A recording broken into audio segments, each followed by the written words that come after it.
and get better with time, back to near baseline, okay? So, but it may require speech therapy if you're having language difficulties, okay? That's with the more invasive Yes, surgery, that's right? with Not the- with yes. the laser ablation. Yes, so all of that was kind of to cover the laser, not laser ablation, but the temporal lobectomy, okay? The open surgery. Okay. So the laser ablation surgery is a different surgery. It's more minimally invasive. Okay, so We've seen some videos on it.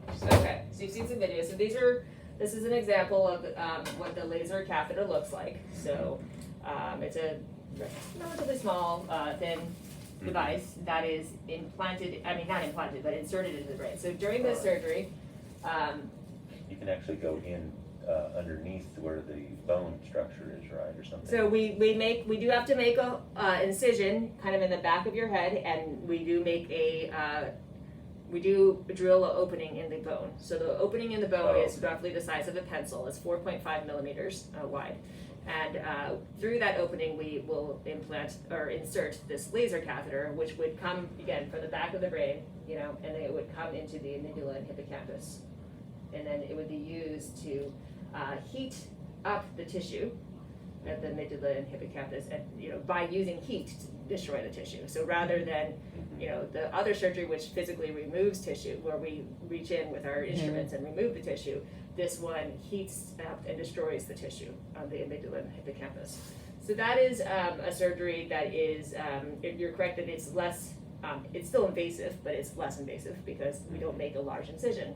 We don't make a large bony opening. We make a small bony opening and do this surgery.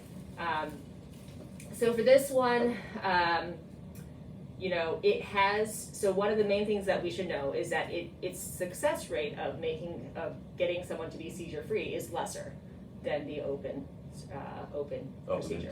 So that would, the open procedure is a 70% success rate roughly, and this is a 55% success rate roughly, okay, with the laser surgery.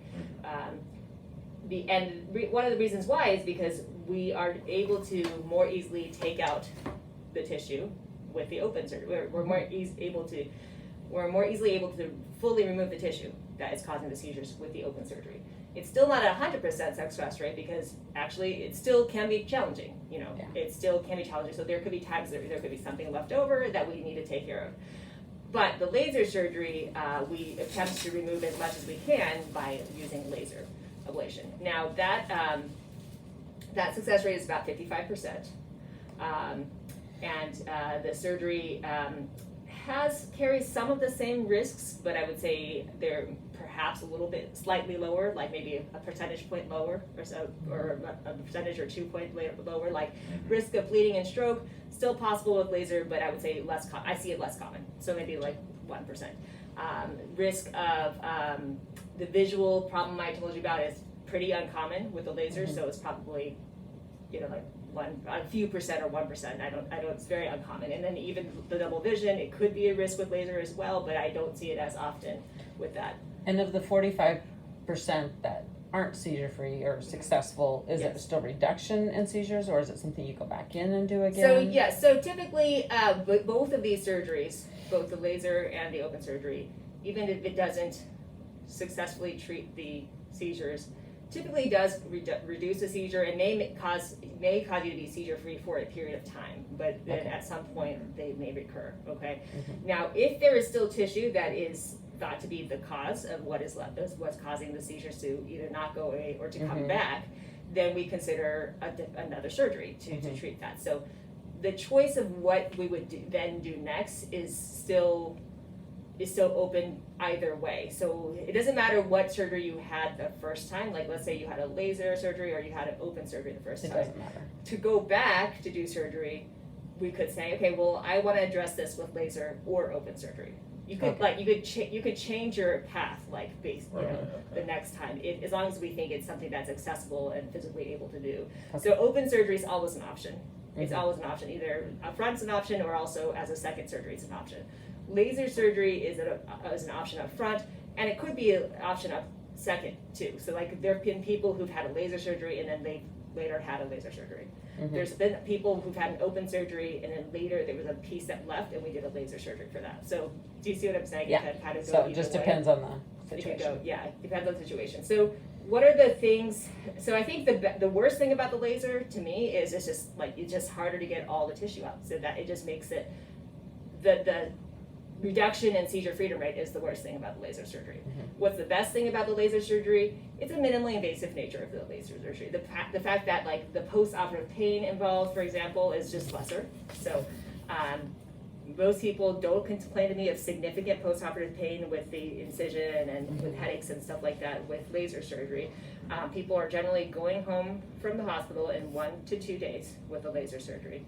And then their post-op recovery period in terms of when they're going to be kind of feeling okay is probably a couple weeks, 2-3 weeks. What do they usually feel after surgery? I mean, is it just tiredness or headaches? Yeah, or you what can is get tired from laser surgery. You can feel tired because of the anesthesia, and it's a long surgery. It's an all-day surgery. So literally, I don't book other cases with this surgery. Like I do it all day, like literally 8 a.m. to 6 p.m. or potentially longer. It's an all-day surgery. Wow. You're under general anesthesia the entire time. You're not awake at all.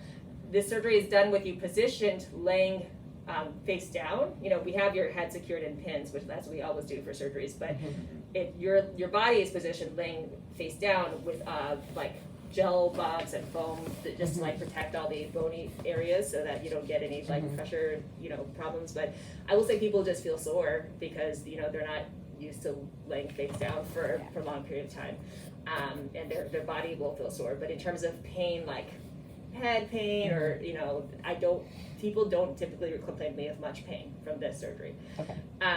Now with the open surgery, you are going to be in the hospital typically roughly 3 to 5 days, depending on how you're doing with pain. Okay, so there's going to be more significant pain here. There's going to be just pain with the incision and headache, but also just jaw pain because the jaw muscle runs here. We cut the jaw muscle to do the surgery, and then we sew it back together.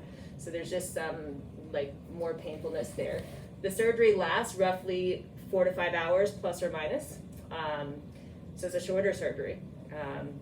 And in terms of amount of time to take off work, I would just say, regardless of what you choose, just for your sake, I would just say, just take 6 weeks up front off work. That way, you just don't know how it's going to be. If you felt, I would say, with the craniotomy or the open surgery, typically my patients take 4 to 6 weeks before they're ready for work. Now, if you do the laser surgery, it's possible you would be ready for work sooner, especially since you work from home. But it would be still up to you. Like I wouldn't push you to go back to work until you felt like you were ready and comfortable to do it. But it's quite likely with laser surgery you could be feeling back, ready to work a little bit sooner.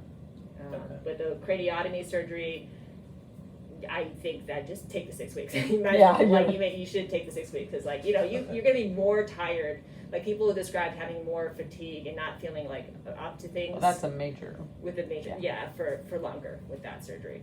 Now, I